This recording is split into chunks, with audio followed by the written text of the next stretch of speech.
Buenas noches, hermanitos. En esta noche vamos a ver el tema Cisma de Oriente. No sé si ya muchos tal vez lo han escuchado, pues antes de empezar a hablar del tema, quería hablarles una pequeña historia que me gustó mucho y nos habla mucho a nuestro corazón, y se llama Las Cucharas. Es una antigua leyenda china, donde un discípulo le pregunta al maestro, ¿cuál es la diferencia entre el cielo y el infierno? No sé si alguno de ustedes se ha hecho esa pregunta. ¿Cuál es la diferencia entre el cielo y el infierno? El maestro le responde, es muy pequeña, sin embargo, tiene grandes consecuencias. Ven, te mostraré primero el infierno. Viene el maestro y le dice que entraron a una habitación donde un grupo de personas estaba sentado alrededor de un recipiente con arroz. Todos estaban hambrientos y desesperados. Cada uno tenía una cuchara tomada fijamente desde su extremo, que llegaba hasta la olla, pero cada cuchara tenía un mango tan largo que no podían llevársela a la boca. La desesperación y el sufrimiento era terrible en cada uno de ellos. Entonces viene y le dice, ven, dijo el maestro, después de un rato, ahora te mostraré el cielo. Entraron en otra habitación, idéntica a la primera, con la olla de arroz, el grupo de gente, la misma cuchara, pero allí todos estaban felices y alimentados. No comprendo, dijo el discípulo, ¿por qué están tan felices aquí mientras son desgraciados en la otra habitación si todo es lo mismo? El maestro se sonrió y le dijo, ¿no te has dado cuenta cómo las cucharas tienen mango largo, no permitiéndoles llevar la comida a su propia boca? Aquí aprendieron a alimentarse unos a otros. Linda historia. ¿Qué nos dice aquí el maestro? Que a veces nosotros queremos hacer las cosas por nuestra propia cuenta.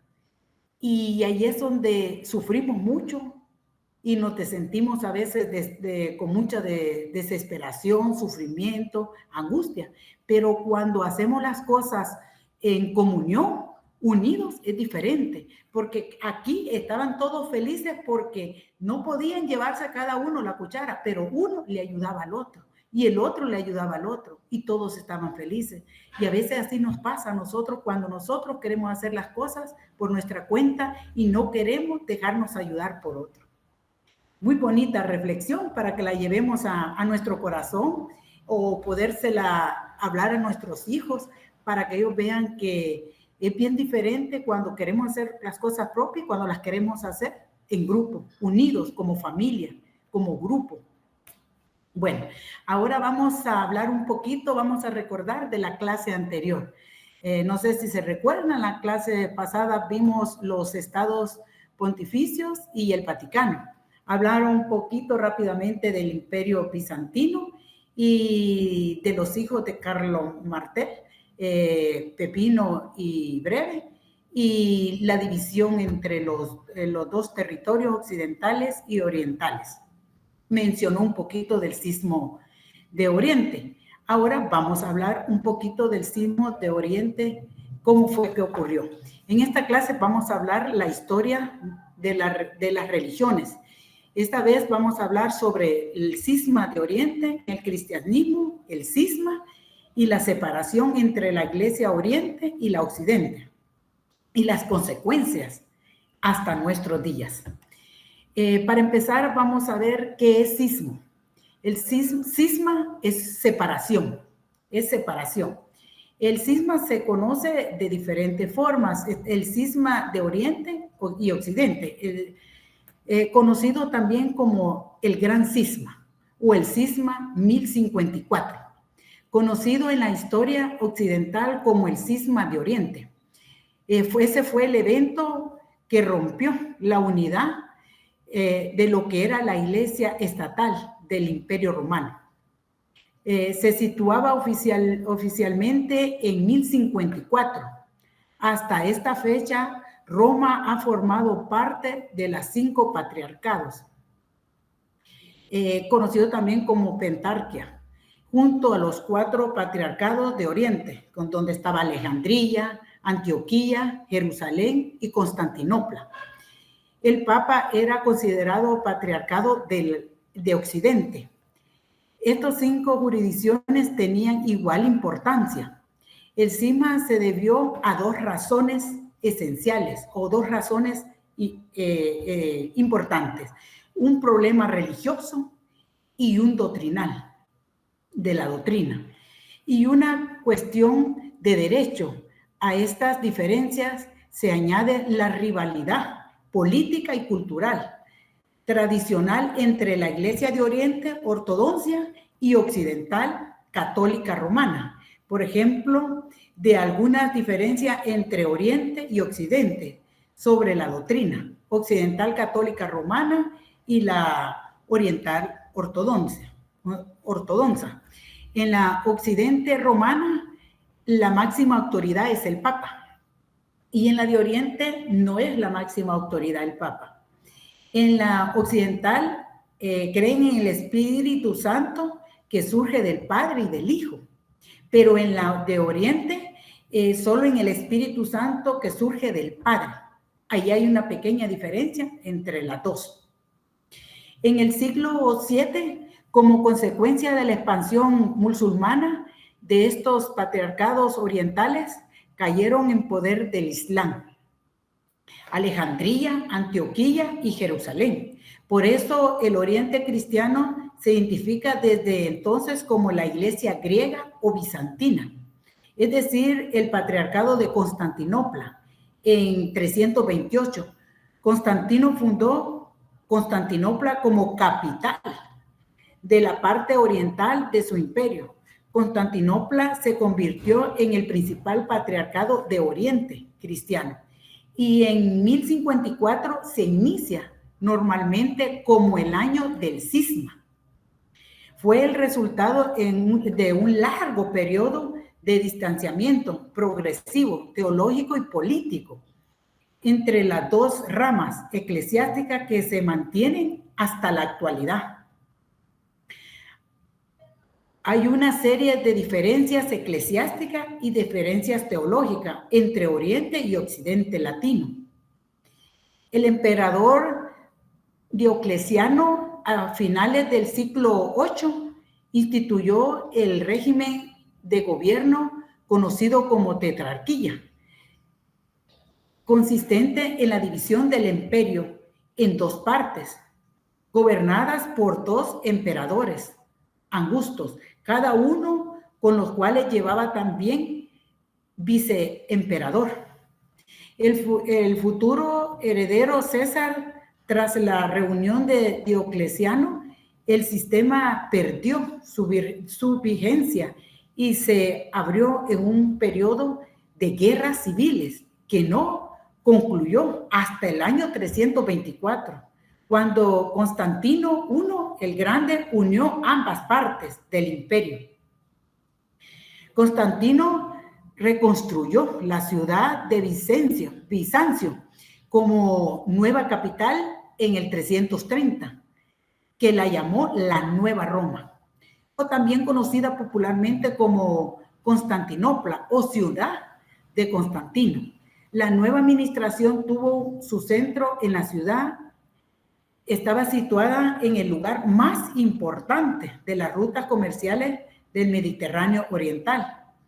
Constantino fue también el primer emperador en adoptar y recibir el cristianismo, religión que fue incrementando poco a poco influencia a lo largo del siglo IV y terminó por ser proclamado por el emperador Teodosio I a finales del siglo. Quedó como religión oficial del imperio. El emperador Diocleciano o Teodosio, conocido también, dividen ahí el imperio romano en dos partes, el Imperio Romano Occidental y el Imperio Romano Oriental.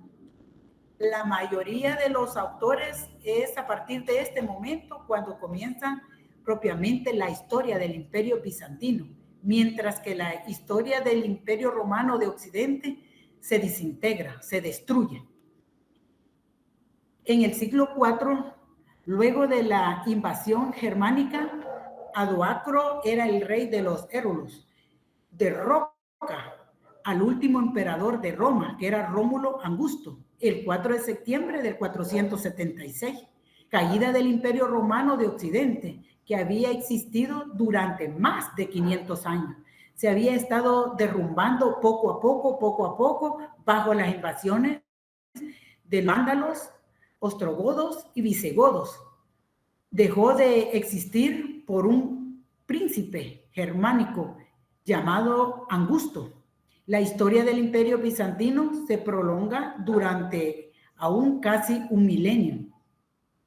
Y en la muerte del emperador Teodosio, en el 395, se divide el Imperio Romano definitivamente entre sus dos hijos. Él le heredera a cada uno de sus hijos la división de los dos imperios. Tenía Arcadio, que era el hijo mayor, Fabio Honorio, que era el hijo menor. A Fabio Arcadio, el primogénito, o sea, el hijo mayor, hereda la parte del Imperio Romano Oriental con capital en Constantinopla, y la parte del Imperio Romano Occidental con capital en Roma queda en manos de Fabio, que es el hijo menor.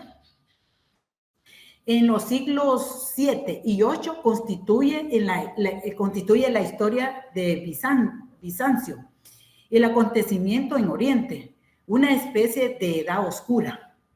Aquí es donde empiezan las situaciones externas e internas, dificultades, acerca del cual se tiene poca información. En el periodo de crisis, del cual, a pesar de sus tremendas dificultades en lo que es la parte externa, ejemplo, empezó el hostigamiento del Islam, que conquistó las regiones más ricas. También los continuos ataques de búlgaros y eslavos desde el norte, y el reanudamiento de la lucha contra los persas en el este. Y en lo que es la parte interna, la lucha entre los iconoclastos y los iconódulos. Los iconoclastos son unas herejías.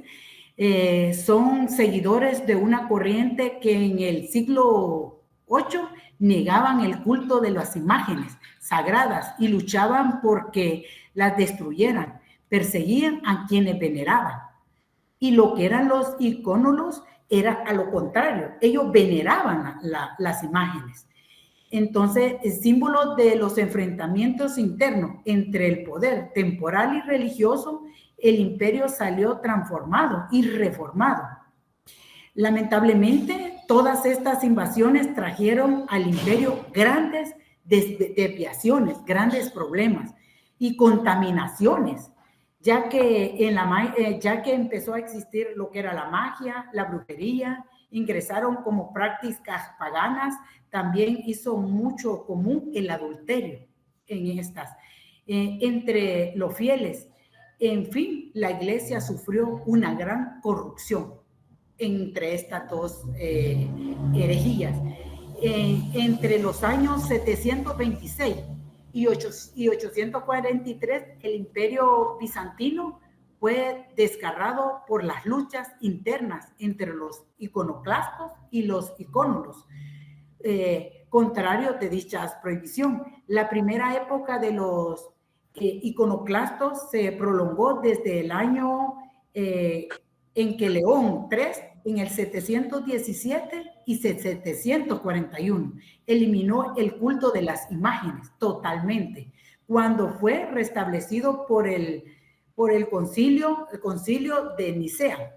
La segunda etapa de los iconoclastos tuvo lugar entre los años 13 y los años 43.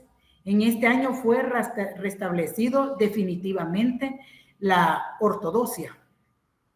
No fue simplemente un debate teológico entre los iconoclastos y los iconódulos, sino un enfrentamiento interno entre cada uno de ellos, desatando por el patriarcado de Constantinopla, apoyado por el emperador León III, que pretendía acabar con las concentraciones del poder, influencia política y religiosa de los poderosos monasterios y sus apoyos territoriales.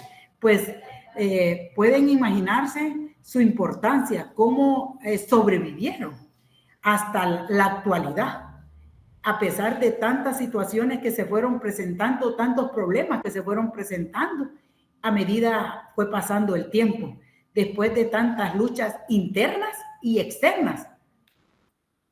Según algunos actores, el conflicto de los iconoclastos refleja también la división entre el poder estatal. Los emperadores, la mayoría de los partidos de los iconoclastos y el eclesiástico, el patriarcado de Constantinopla en general, los iconódulos en lo que era la parte de Asia Menor, y los iconoclastos constituían la mayoría en la parte de Europa. El imperio era más predominante en los iconódulos. Los primeros cristianos de la historia se trataba como padre a todos los obispos en aquel tiempo. Empezaron a tratar como padre a los obispos, pero poco a poco se fue reservándose el título ya de patriarcado para los metropolitanos de algunas diócesis, todos ellos fundados por uno de los apóstoles que tenía una revelación especial en el gobierno de la Iglesia Universal. Esta denominación específica aparece en los escritos de los padres de la Iglesia. Esta denominación específica aparece entre la Iglesia y ya está plenamente aceptada y establecida en el Concilio de Nicea I, en el 325, o también conocido Primer Concilio de Nicea. Fue una reunión de obispos, a donde fue considerado como el primer concilio ecuménico en la Iglesia Católica, que tuvo lugar entre el 20 de mayo y el 19 de junio del 325, en la actualidad de Nicea, en el Imperio Romano. El concilio fue convocado por el emperador romano Constantino. Los patriarcas originales fueron, primero teníamos el patriarca de Occidente. Entre el patriarca de Occidente estaban iban los papas, iban los obispos de Roma. Estos obispos fueron fundados por San Pedro. Después tenemos también el patriarcado de Constantinopla. Este obispo fue fundado por San Andrés. Tenemos también el patriarcado de Alejandría. Este obispado fue fundado por San Marcos. El patriarcado de Antioquía, este obispo fue fundado por San Pedro y San Pablo. La iglesia que peregrina en Bizancio remonta el tiempo de los 12 apóstoles, cuando narra la tradición. San Andrés, curiosamente, los dos hermanos, también los primeros escogidos, fueron también los primeros escogidos por Cristo, el Mesías. La importancia de la sede de Constantinopla y de su obispo fue fuertemente marcada por el ascenso de la ciudad, la capital del Imperio Romano. Por ese tiempo, su obispo era el segundo en la importancia y después era el Papa. Los desacuerdos surgieron fundamentalmente por el afán de Constantinopla y sus patriarcados de heredar el orden religioso, como había ocurrido en el poder político. Aquí Constantinopla lo que quería era tener también el orden religioso y quería tener siempre los mismos privilegios que quería ocupar en la política. Ya en el último tercio del siglo V apareció el problema en el llamado Cisma de Acacio. Era este patriarcado de Constantinopla cuando recibió una comunicación del Papa Félix III en la primavera, en el año 484, ordenándole abandonar la herejía monofiesita que había sido condenada en el concilio de Calcedonia bajo la pena de excomunión y la separación. Reaccionó borrando del canón el nombre del Papa y rompiendo sus relaciones con Roma. Los patriarcados de Alejandría y Antioquía siguieron su ejemplo y se ajustaron a su voluntad. La ascensión al trono del emperador Justo en 518 acabó con el cisma que había dividido la iglesia durante 35 años. Él vino a dividirla, la división. Los acontecimientos al mediado del siglo XIX se llama Cisma de Focio. Este fue breve, no duró mucho tiempo. Estuvo entre el año 863 al año 867.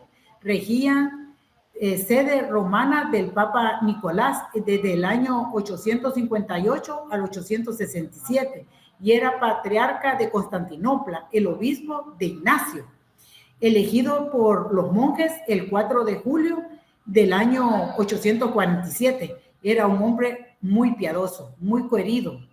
En esta fiesta de Epifanía, en el año 857, negó públicamente la Sagrada Comunión a un tío del emperador Miguel III, que vivía libertino con su nuera. Eso motivó su separación y la expulsión en el día 23 de noviembre del 858, acusado de haber traicionado la confianza del emperador.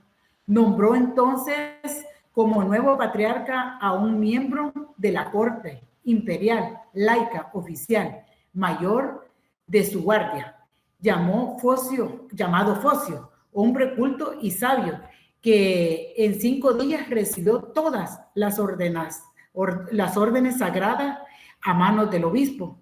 Quiso Focio recibir la confirmación del Papa Nicolás I, persona muy energética, muy consciente de su rango primacial, después de hacer valer su autoridad en Oriente y Occidente, conocedor del caso por los informes que le habían enviado Ignacio, que envió a Constantinopla a sus legados con instrucciones muy concretas y la facultad muy precisa. En vez de apartar a Focio y restituir a Ignacio como indicaba sus instrucciones, se dejaron ganar por los argumentos al que confirmaron como patriarca de Constantinopla en el concilio. Había sido en la ciudad en el año 861, conocedor del pontífice de la iglesia. Excomulgó para que hizo extensiva el emperador y el patriarca. Originó una ruptura de estos con el Papa y rechazó la primacia papal, lo que añadieron la excomunión y deposición del mismo Papa por parte del legítimo patriarca. Ciertamente no fueron muchos los años que duró el cisma Focio. Del año 858 al 867, pues al ser derrotado por el emperador Miguel III, marcando al macedonio Basilio, fue después y restituido en su sede y legítimo patriarca de Ignacio. De ahí empezaron lo que eran las intrigas. Entre estas intrigas, sin embargo, la capacidad de las intrigas de Focio, cuya deposición y desentierro con su reducción al Estado laico fue confirmada en el siglo IV, en el Concilio de Constantinopla, en el siglo VIII, de los ecuménicos. Era tan asombroso de que logró de nuevo la confianza de Basilio I y se restituyó por en la sede patriarcal tras la muerte de Ignacio. Ahora, con el permiso del Papa Juan III, se embargó, conocidas por el nuevo emperador León IV. Sus intrigas y riñas fue separando de nuevo y enviando a un monasterio, donde murió 10 años más tarde. Después empezaron las rupturas. La sede romana, León IV, hombre recto, patrocinador de la reforma eclesiástica iniciada en el monasterio de Cluny, defensor de la primacia papal, regentaba el patriarcado de Constantinopla, Miguel Celulario, elegido por tal el día de la encarnación del Señor del año 1043, de su condición de simple fiel, con una muy deficiencia formación teológica. Se distinguía por una morbosa antipatía a todo lo occidente y a sus instituciones. De esto hay 3 grupos que pueden clasificarse las principales causas que motivaron el cisma. Primero fue de tipo ético, natural, antipatía y la aversión entre asiáticos y europeos, unidos al desprecio que en esta época sintieron los cristianos orientales hacia los latinos, a quienes consideraban contagioso la causa de las invasiones germánicas, que fueron los que lo que fue la invasión germánica provocó grandes problemas, grandes divisiones. Y en lo que es el tipo religioso, las variaciones que con el paso del tiempo fueron imponiéndose en las prácticas litúrgicas, dando lugar al uso del calendario y de las santorales distintas. Las continuas disputas sobre la jurisdicción episcopales y patriarcales. También después los tipos políticos. Esto se puede resumir en cuatro cosas. Primero, que los papas no consideraban válido el sacramento de la confirmación administrado por los sacerdotes. Y eso está ahorita, que lo que es la confirmación solo la pueden hacer los obispos. Los papas no pueden confirmar. Solo que lo autorice el obispo. Segundo, los clérigos latinos se rapaban la barba y practicaban el celibato obligatorio.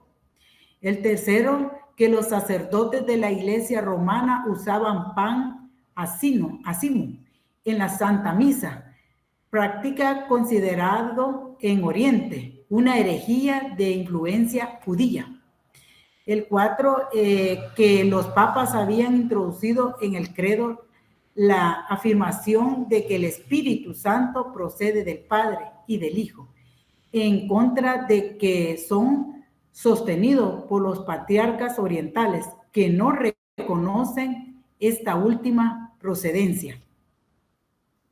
En todo esto, hermanos, ¿qué podemos ver en todo lo que pasó en estas divisiones de lo que es el cisma de Oriente y el cisma de Occidente? Lo que podemos ver es que cómo había tanta rebeldía, tanta soberbia, ambiciones, porque surgieron tantas cosas, tantas desviaciones, porque predominaba en cada uno de ellos la rebeldía, por no querer unirse y poder ponerse de acuerdo para poder tomar decisiones unidos en grupo.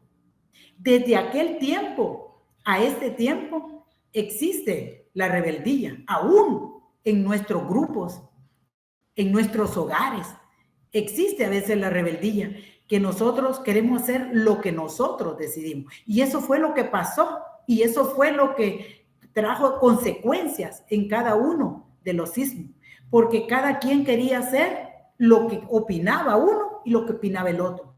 En ningún momento se sentaron para poder escuchar, para poderse poner de acuerdo.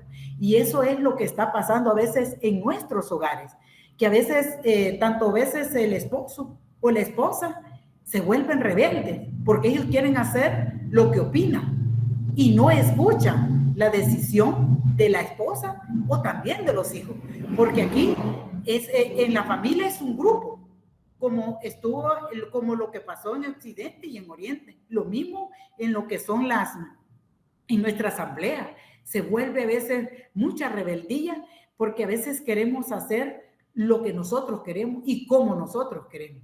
Y a veces no escuchamos a nuestros líderes, no escuchamos a veces a nuestros hermanos que tal vez tienen una opinión mejor, pero como nosotros nos volvemos rebeldes y queremos hacer las cosas a nuestro modo, a nuestra forma de querer hacer las cosas.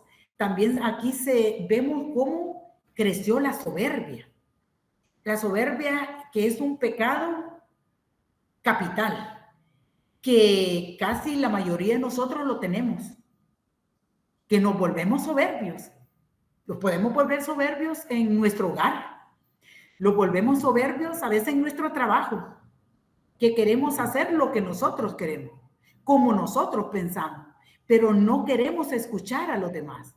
Fíjense que en esta situación de lo que es la soberbia y también la ambición de querer tener más, en esta situación de la soberbia y de la ambición, yo estoy ahorita pasando esa situación. Lo que es la soberbia, desde muy niña en mi familia hubo una gran división por la soberbia, porque nunca se sentaron a platicar entre familia, entre tíos, padres y madres. No que yo digo esto, y toda esta soberbia, yo estaba muy pequeña, me marcó mucho mi corazón. Marcó mucho y todavía hay muchas heridas en mi corazón de esta soberbia que hubo en mi familia, que no pudieron llegar a un acuerdo y murieron con mucho odio, con mucha soberbia. Y ahora en mi trabajo estoy pasando lo mismo. Mi trabajo son dos los dueños. Ellos es tan grande la soberbia que uno jala para un lado, el otro jala para otro lado. Uno dice una cosa, el otro dice otra cosa. Uno no quiere escuchar lo del otro. Y yo estoy en medio de eso. Uno me dice una cosa y el otro dice otra cosa y yo le digo, siéntense, hablen, para que se puedan poner de un acuerdo. Pero como la soberbia es tan grande en cada uno de ellos, que la empresa se ha venido para abajo, para abajo, para abajo, para abajo, para abajo, por esa gran división que se dividieron y la ambición de querer, yo quiero esto, y nunca se pudieron de acuerdo. Nunca se pueden sentar, pueden hablar y escuchar. A veces yo les digo, escuchen a los vendedores, escuchen a esto, no escuchan. Entonces, esto es bien terrible y yo sé que está pasando en muchas familias. Y no sé si está pasando en alguna de sus familias, esta división. Esta división, ya sea por el trabajo, ya sea con los hijos, ya sea con el esposo, ya sea con el vecino, por no querer escuchar, por no querernos poner de acuerdo, por no querer abrir nuestro corazón. Pero acuérdense que dentro de esta división está alguien quien está contento y alegre para dividir, que es el diablo, que es el enemigo. Recuerden que nosotros tenemos un enemigo, que ese se nos enfrenta día y noche y nos está poniendo muchas pruebas. Pero ¿cuál es el problema? Que nosotros a veces somos servidores, somos guerreros, pero nos hemos descuidado de lo más importante, del arma que el Señor nos ha dejado, que es la oración. A veces oramos, pero ¿cómo es nuestra oración? ¿Será que es superficial? Que solo le decimos gracias, Señor, por este día, gracias por alimento, gracias porque estamos, y nos acostamos. O tenemos esa oración, ese diálogo profundo con el Señor. Porque si nosotros no tenemos ese diálogo profundo, el enemigo lo va a dar vuelta. El enemigo lo va a dividir. Y si nosotros tenemos ese diálogo con el Señor, y si tenemos ese diálogo y sabemos que dentro de nuestro corazón está la soberbia, sabemos que en nuestro corazón está la rebeldía, sabemos que en nuestro corazón está la ambición, entonces, y no podemos, pongámoselo en las manos de Dios. Si Él es nuestro Padre, Él es nuestro amigo, Él es nuestro Mesías. No podemos confiar en otro, ni dejarnos arrastrar por el mundo, porque el mundo lo va a llevar a la perdición. Tenemos tres grandes enemigos: la carne, el mundo y el diablo. Entonces, si nosotros no tenemos esa oración firme, si nosotros no tenemos esa fe firme, entonces lo va a destruir. Y esto es lo que pasó en el Sismo de Oriente, que hubo una gran división. Una gran división, ¿por qué? Porque nunca se sentaron a hablar, nunca se pusieron de acuerdo. ¿Por qué? Porque yo soy fulano, yo aquí, yo allá, el yo. Y eso nosotros a veces lo tenemos bien marcado en el corazón, de querer hacer las cosas a nuestro modo. Y esto trae grandes consecuencias. Entonces, ¿cómo está nuestra oración? ¿Cómo está nuestra oración con nuestro Señor? ¿Será que vamos a misa diaria? Porque allí nos habla el Señor. ¿Será que estamos leyendo la palabra? ¿O será que no la leemos? ¿Será que de vez en cuando la estamos leyendo? Porque si nosotros decimos, yo soy guerrero de Dios, yo soy servidor de Dios, yo creo en Dios, pero si nosotros no leemos la palabra, no conocemos a Dios. No conocemos ese amor inmenso que Él tiene por cada uno de nosotros. Porque créame, Él conoce nuestro corazón y Él conoce todo lo que está dentro de nuestro corazón. Y si nosotros no leemos la palabra, nunca lo vamos a conocer. Entonces no lo vamos a amar.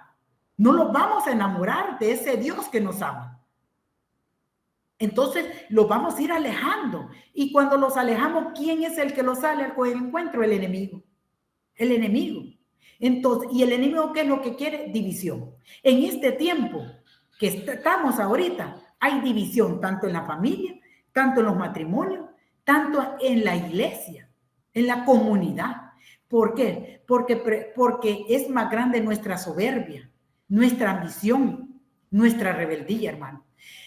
Por eso yo los invito a que hagamos ese examen personal, cada uno dentro de nuestro corazón, porque a veces nosotros decimos, no, yo no soy soberbio, yo no soy orgulloso, no, yo no soy ambicioso, porque ni cuenta lo damos, qué es lo que está pasando dentro de nosotros.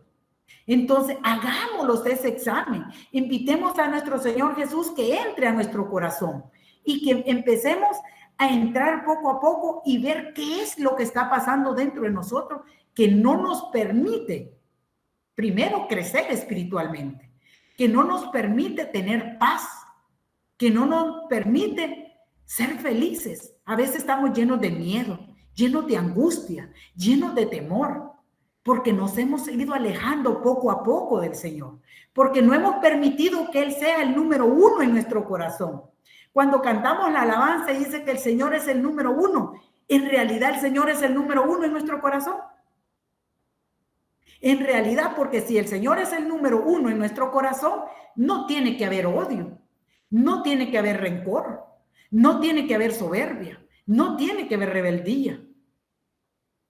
Entonces, porque el Señor no puede estar en nuestro corazón, el Señor no está en un corazón sucio.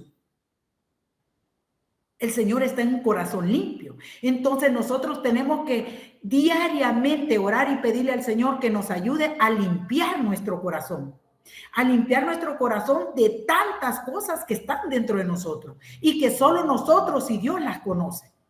Pero si nosotros no hacemos ese examen, vamos a estar como está la iglesia, como estaba la iglesia dividida, oriental y occidental. ¿Cómo estamos nosotros con nuestros hijos? Estamos divididos con nuestros hermanos. ¿Cuántas divisiones hay? Que creo que cada uno de ustedes tiene algún familiar, algún amigo dividido por una herencia. ¿Por qué? Porque nunca pudieron sentarse a hablar para ponerse de acuerdo. Mira, hermano, esto te queda a ti, esto lo agarro yo. Hay hermanos que se han odiado y han muerto odiándose. Y sigue eso con los primos. Hay padres con hijos que no se pueden hablar, que están divididos. ¿Por qué, hermano? Por el gran orgullo. Y uno como padre tiene que doblar rodillas y ver cuando dos hijos no se pueden ver o tienen problemas, ver cómo nosotros intercedemos por medio de la oración, unirlos. No podemos decir, no, esos son problemas de ellos. Ellos tienen que ver cómo se arreglan. Lastimosamente he escuchado a padres que dicen, pues problema de ellos dos, yo no me meto. ¿Cómo no? ¿Cómo no nos vamos a meter si son dos hijos propios, hijos o vecinos que están enemigos? Entonces nosotros, ¿qué tenemos que hacer? Orar por ellos. Orar para que pueda el Señor entrar a su corazón y puedan unirse. Miren, no hay más alegría que orar uno por ver dos hermanos o padre e hijo o vecino que están de enemigo y ver cuando se agarran la mano y se abrazan y uno siente ese gozo y esa alegría, aunque vecino no sea hermano, pero uno tiene que interceder porque todos ante Dios somos hermanos. Hay mucha gente que se goza ver de enemigos a la familia, ver pleito dentro de la comunidad. Y que no podemos hacer así, porque si no siempre vamos a estar divididos, siempre va a haber esa división. ¿Y quién está alegre? Es el enemigo, es el diablo. ¿Y nosotros a quién le servimos? ¿Le servimos a Dios o le servimos al diablo? Entonces, si nosotros queremos tener paz en nuestro corazón, si tenemos que tener humildad, tenemos que tener alegría y gozo, no tiene que haber división. No tiene que haber esa división, esa soberbia, ese orgullo. Y ese es un proceso en que no se va a quitar de un día a la mañana, de un día a otro. Es un proceso en el que nosotros tenemos que orar cada día más, intensamente, no cansarnos de orar y decirle, Señor, yo no puedo, papito lindo, pero yo te pido que me ayudes, yo te pido que interceda, yo te pido, madrecita linda, que interceda, porque tenemos a nuestra madre, que es la que intercede por nosotros, porque Dios no está feliz viéndolos a nosotros de enemigos con nuestros familiares, con nuestros amigos, en la iglesia, en la comunidad. ¿Cómo vamos a estar con los hermanos? Allá viene el hermano, ya cambiamos la cara para otro lado. ¿Por qué? Por el orgullo. Pero aunque a veces nosotros, hermanos, no tenemos la culpa, la razón la tiene, pues no, unámonos y digámosle, mira, hermanito, no sé qué es lo que está pasando, pero fíjate que yo siento que hay algo que los está dividiendo. Yo quisiera que platiquemos y que miremos qué es lo que lo está dividiendo para que podamos ser amigos, ser hermanos y poder trabajar en la comunidad con alegría y unidos, porque si en la comunidad hay unión, entonces vamos a trabajar bien, vamos a poder perseverar y vamos a poder llevar muchas gentes a los pies de Cristo. Pero si en nuestro corazón hay división, hay soberbia, hay orgullo, hermano, no vamos a poder hacer nada. ¿Por qué nosotros en este momento no podemos llevar gente a los retiros? No podemos decir por el trabajo, porque si el trabajo es primero que lo ponemos, entonces no tenemos a Dios en primer lugar. No podemos decir porque no conozco gente, porque en todos lados podemos conocer gente y podemos hablarle de Dios, porque un servidor por eso se conoce. Entonces, da lástima cuando veo yo unos 20, 25 que son los que van al retiro. ¿Cuántos nos comprometimos este año? Más de 2,000 personas. Quiere decir que en un retiro tienen que haber por lo menos 1,000 personas. Preguntémonos en este año, desde enero acá, ¿cuántas personas ustedes han llevado al retiro? Hagan examen, ¿cuántas personas han llevado al retiro? Yo me pregunto, Señor, y yo le digo, Señor, perdóname, porque entonces no te he puesto a ti en el primer lugar. Y a veces, ¿cuál es el problema? Que a veces sí hay personas que quieren ir, pero nosotros no les hablamos. Y si miramos que sí, que no, no oramos por ellos para que puedan llegar a los pies de Cristo y conocer a Cristo como nosotros lo conocimos. Entonces, eso es lo que está pasando en nuestra comunidad y en el mundo entero. Por esa división, esa soberbia, ese orgullo, que no podemos caminar. La iglesia no camina. Qué lindo fuera que lleváramos el montón. Yo me pregunto, y a veces le digo yo a veces a mis hermanos, porque en lo que es la pesca, gracias a Dios, a veces pesco, pero lastimosamente hay personas que no tienen para pagar el retiro. Pero no por eso yo dejo de invitarlos. ¿Qué es lo que se hace? Entonces le dicen, no, hermanito, lo que usted pueda. Y si con 10 pesos usted puede ir, usted va a ir. ¿Qué es lo que pasa, hermano? Que lo duele la bolsa. Lo duele a nosotros la bolsa sacar $50.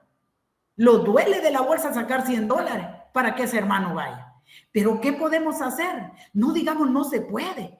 Por ejemplo, yo a veces no puedo. Pues yo pongo cierta parte y empiezo ahí en el trabajo. Dice, hermana, que yo tengo una persona que quiere ir al retiro. ¿Cree usted que puede ayudarme con una donación? Ya viene y me da un tanto. Ya viene otro, me da tanto. Ya vengo yo y le digo a un vecino. Ya vengo yo y le digo a un amigo. A modo que se reúne el dinero. Y no hay más alegría de ver la cara de ese hermano que ha hecho retiro y que viene con gozo y alegría de haber conocido al Señor. Que no lo duela, hermano, la bolsa para poder invitar, para poder ayudar a ese que no puede. Que eso ni es que usted lo está regalando, el Señor se lo duplica. Pero a veces, ¿qué es lo que el problema? La ambición. La ambición que nosotros queremos tener más. Queremos tener más y no queremos ayudar. Entonces, tenemos que luchar con esto. No sé si ya cada uno de ustedes se identificó, hermano, con qué es lo que hay dentro de su corazón.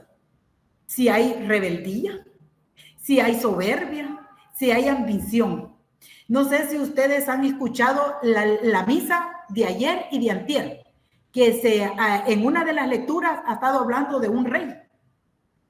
De un rey que el rey tiene todo y que quería comprarle la viña a una persona que se la iba heredado el papá y que no, y él le dijo, yo no te la puedo dar ni venderla porque es lo que mi padre dio. Viene el rey y se vuelve furioso porque no le vendió la viña. Entonces le cuenta a su esposa. Viene su esposa y le dice, pero si tú tienes el poder, yo voy a arreglar eso. Hace el documento y pone testigos falsos y hace todo a modo que le quitaron la pobre viña al pobre señor, hasta lo mataron. Entonces viene el señor y se enfureció y le dijo que le iba a dar un castigo de toda la generación.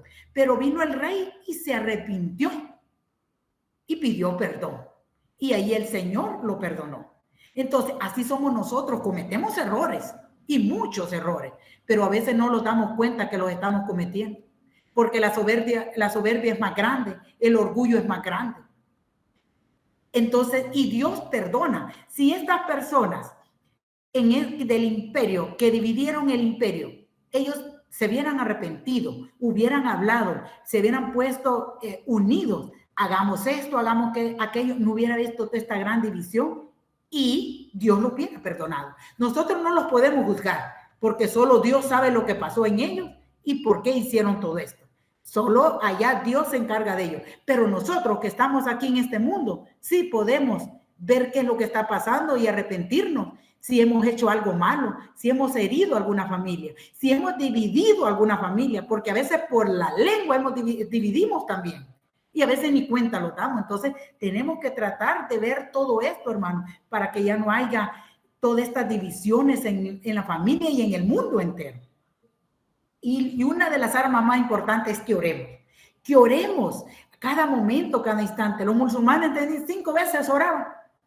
¿Será que nosotros estamos orando 5 veces?